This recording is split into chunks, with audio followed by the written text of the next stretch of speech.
자, 10번이에요. 다음 글을 근거로 판단할 때 보기에서 옳은 것을 모두 고르면 땡땡 부처는 직원 교육에 사용할 교재를 외부 업체에 위탁하여 제작하려 한다. 업체가 제출한 시안을 5개 항목으로 평가하고 평가 점수의 총합이 가장 높은 시안을 채택한다. 자, 가장 높은 시안이 채택되니까 가장 높은 정도는 우리가 챙겨줘야 되는 거죠. 5개의 항목이라고 했고 평가 점수의 총합이 동점일 경우 에는 학습 내용 점수가 가장 높은 시안을 채택한다. 이런 표현이 있으니까 반드시 총합이 동점자가 있겠죠. 5개의 업체가 제출한 시안의 평가 결과는 다음과 같다. 자, 나중에 동점이라면 학습 내용이 중요하니까 여기는 하나 표현을 해주고 가겠습니다. 그나마 동점이라면 여기 가중치가 있다는 거예요. 기역, 니은이 빈칸으로 주어져 있으니까 우리가 이 부분을 반드시 채워야 되는지를 고민해야 될 거고 한번 가보도록 하죠. 자, 기역, 니은, 디귿을 판단해야 되는데 선지를 보면서 예를 들어서 디귿, 기역이 23점이라면 B가 채택된다는 넣어서 판단을 할 수도 있을 것이고 아니라면 넣기 전에 판단을 해서 디귿을 가려낼 수도 있을 거예요. 어떤 방법이 편할지 먼저 생각나는 방법으로 그냥 하시면 됩니다. 기역부터 우리 한번 순서대로 판단해 볼까요? D와 E는 채택되지 않는다. 가장 높은 시안이 아니다와 같은 말이죠. 전체 값이 D와 E에서 가장 최대값이 아닌지를 보기 위해서 우리가 요 값들을 총합을 해야 된다는 건데 여러분 자료 해석을 통해서 잘 알고 계시겠지만 총합은 어떻게 구합니까? 다 더해서 총합을 구하는 건 가장 중요한 게 차이값을 이용하는 거죠.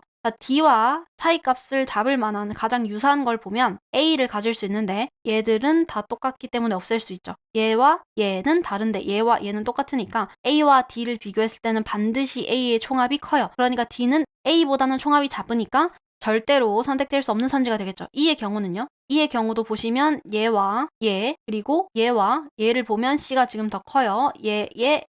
얘를 가지고 이야기하고 있죠. 니은이 미지수기 때문에 판단할 수 없게 되는 거고 차라리 이런 비슷한 선지를 찾아가는 것보다는 A처럼 빈칸이 없는 것을 찾아가는 것을 좀 더 선호할 수 있는데 굳이 거기까지 가지 않더라도 D와 E를 한번 비교해 볼게요. 크고 일치하고 작고 여기서의 차이는 상쇄될 수 있죠. 서로 오차이가 나니까. 그러면 D가 더 커요. 그러니까 A보다 작은 D는 E보다 컸을 때 당연히 E도 배제할 수 있는 선지가 되겠죠. D와 E는 채택되지 않습니다. 니은의 점수와 상관없이 C는 채택되지 않는다라고 했는데 A가 가장 큰 대안이 됐으니까 A와 한번 비교를 해볼게요. 자, 최대값이 여기 있다는 거에 주의해야 됩니다. C가 A보다 작은지를 보면 여기선 5가 작고 여기선 5가 크기 때문에 여기까지는 쌤쌤이를 없앨 수 있어요. 얘도 쌤쌤이를 없앨 수 있죠. 자, 그럼 20에 얘가 최대값이면 20이라서 동점이 되는데 그래서 동점일 때는 뭐가 중요하다고요? 학습 내용이 중요하다고요. 학습 내용 보시면 A가 더 크죠. 그러니까 C는 최대값을 받더라도 채택되지 않아요. 당연히 점수와 상관없이 채택되지가 않겠죠. 기역, 니은까지도 옳은 선지가 되겠습니다. 우리는 디귿이 맞는지를 봐야 돼요. 3가지 선지밖에 없을 때는 기본적으로 3가지 선지를 모두 판단해야 답을 고를 수 있게 될 겁니다. 기역이 23점이라면 B가 채택된다 라고 했는데 한번 넣어서 확인을 해보면 되겠죠. 자, 보시면 얘와 얘는 일치하니까 없애도 되겠고